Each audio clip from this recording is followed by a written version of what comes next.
Bon, on va vous réexpliquer la raison essentielle de notre présence aujourd'hui. On vous rappelle que nous avons, c'est-à-dire de très nombreuses personnes, associations, organisations associatives, syndicales et politiques. Il y a au moins, je crois, une trentaine, quarantaine d'organisations qui ont signé l'appel aujourd'hui. On a pu prendre la parole tout à l'heure.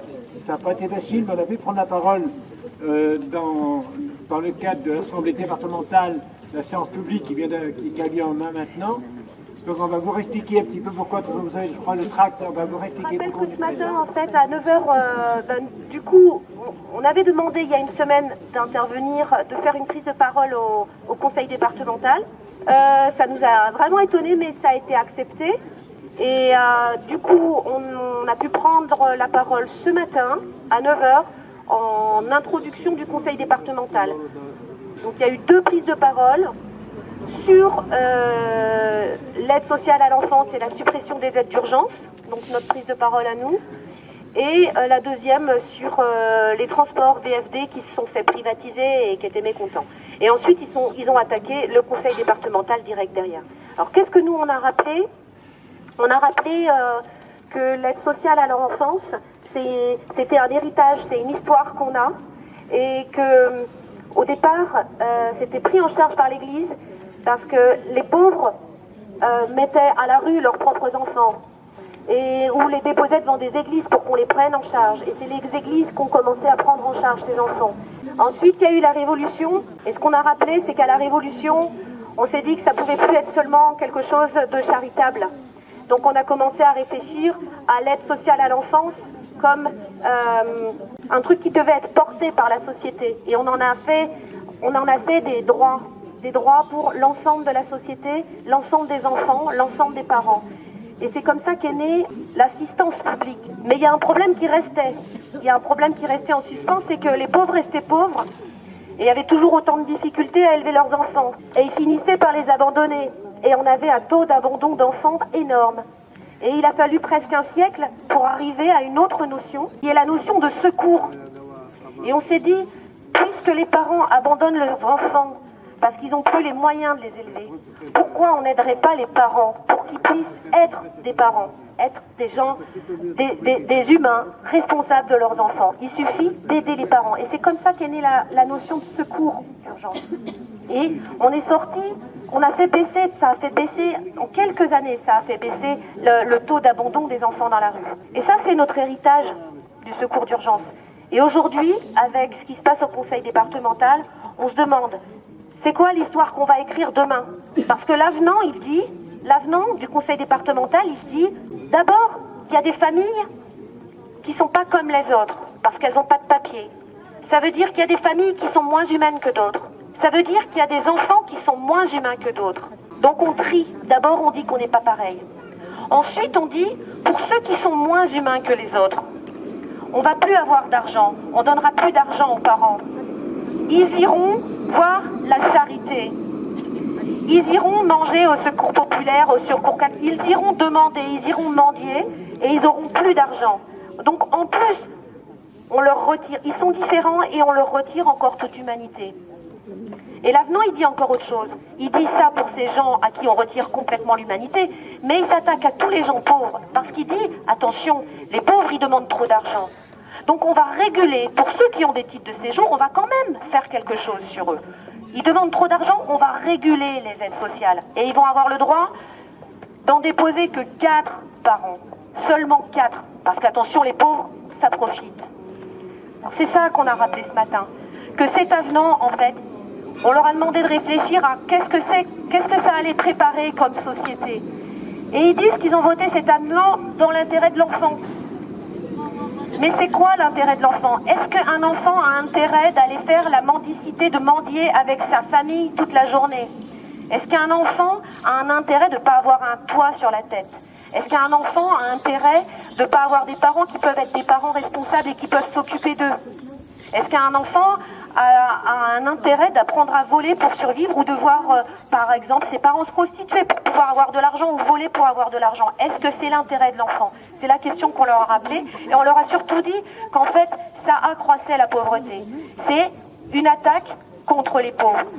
Et on a rappelé, et là aussi je sais qu'il y a des gens qui sont là pour la question du RSA aujourd'hui, parce qu'on a rappelé que c'était une attaque contre les pauvres, ça. Mais il y en a d'autres, c'est tous les pauvres qui sont attaqués.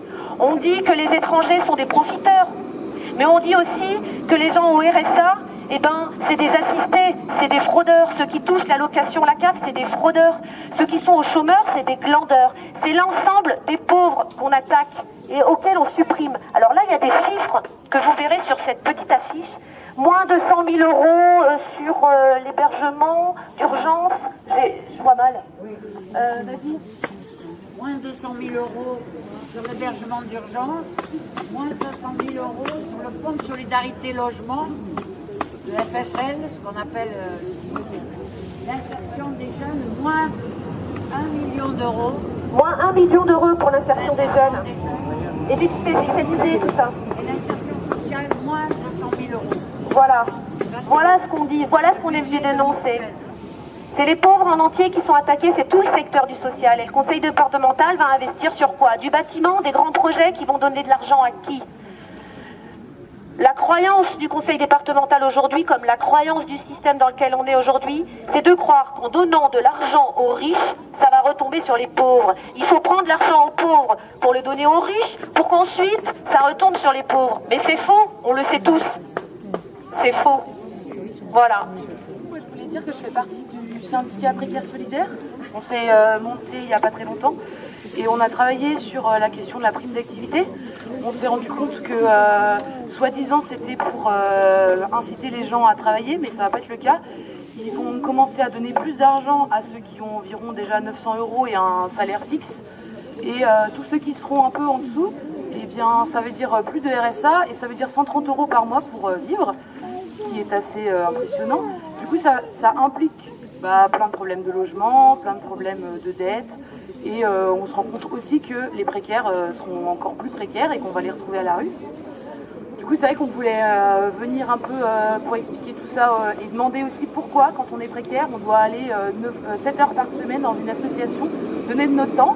Parce que c'est vrai que quand on est précaire, on donne de notre temps, mais c'est jamais reconnu. Vous voyez, par exemple, je suis précaire, je suis là, mais ce ne sera pas compté dans mes 7 heures. Du coup, je devrais aller dans une association quelconque, faire de la charité à d'autres pauvres.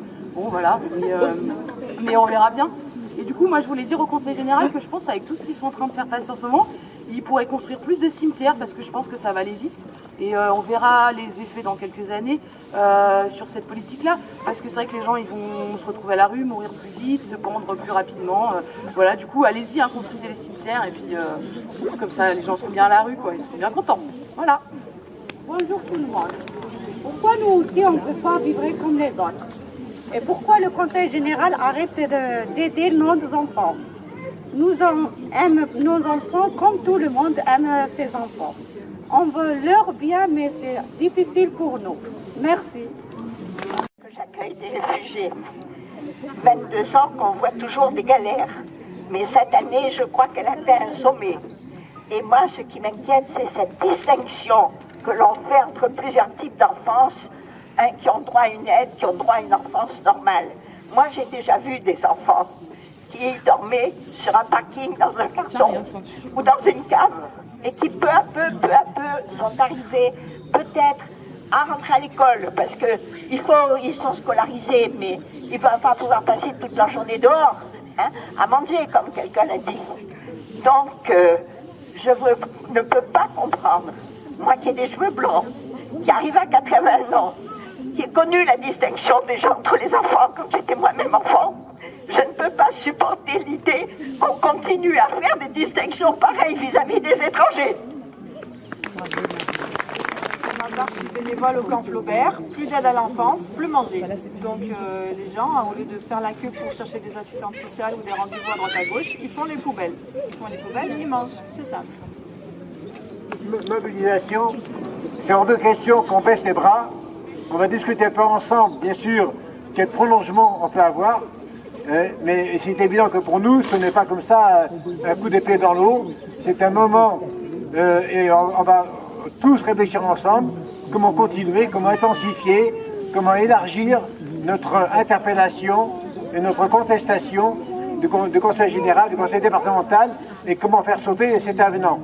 je dis encore une fois qu'on ne renonce pas, ce n'est qu'une première étape, et c'est encore une fois les différentes organisations qui ont appelé à ce rassemblement-là vont bientôt de nouveau discuter ensemble pour voir comment on peut prolonger, intensifier et quelles autres initiatives on peut imaginer. Encore une fois, on ne baisse pas les bras. Hein. Quelqu'un qui a imaginé quelque chose là parmi nous, venir faire une quête auprès des conseillers départementaux. Ça pourrait peut-être être aujourd'hui même déjà. Son idée était de faire une quête chaque fois qu'il... En tout cas déjà aujourd'hui, on pourrait attendre la pause café ou midi. Ils vont sortir quand même, hein. Ils vont faire exprès de pas trop sortir sur le parvis, mais on pourrait aller faire une quête. On va se chercher des chapeaux, il y en a qui en ont déjà des beaux, là je vois, et faire une quête auprès des conseillers. Pas étrangère, enfin je me considère pas comme étrangère, je suis française née sur le territoire français, expulsée le 29 mars sans solution de relogement, et l'huissier qui s'occupe de la procédure m'a dit que je n'étais pas une citoyenne française, que je ne méritais pas ma nationalité pourtant je suis née sur le territoire. Et maman d'un enfant handicapé, la région aussi supprime la prise en charge des taxis, des transports pour les enfants handicapés l'année prochaine. Donc on est dans la même situation, français ou étranger. Je pense qu'avec la situation actuelle d'aujourd'hui, on est tous dans la même galère. Donc voilà. Je m'appelle Nicolae, nationalité roumaine. Mon fils, tiens.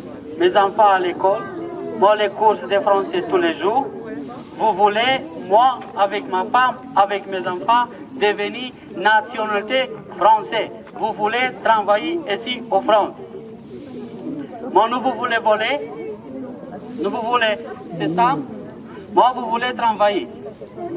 Pourquoi c'est ça? Bon courage, France. Bon courage. Je m'occupe surtout de Réseau Éducation Sans Frontières. Mais hier soir, j'ai travaillé, mais malheureusement, je n'ai pas pu aboutir. J'avais promis que j'apporterais aujourd'hui tous les chiffres qui constituent des économies faites par le conseil départemental à partir du non-recours au droit. Il faut savoir que sur beaucoup des prestations, il y a des gens qui, pour différentes raisons, ne veulent pas, n'osent pas, ne peuvent pas demander alors qu'ils ont des droits. Eh bien, il faut savoir que sur certaines prestations, comme le RSA ou les aides exceptionnelles, c'est parfois des dizaines de millions d'euros qui sont déjà économisés par le conseil départemental. Donc, il y aura bientôt les chiffres, on les publiera avec le centre interpeuple ou en ligne en tout cas, et vous verrez. C'est scandaleux. Alors on se demande jusqu'où le conseil départemental a besoin de faire des économies pour faire quoi?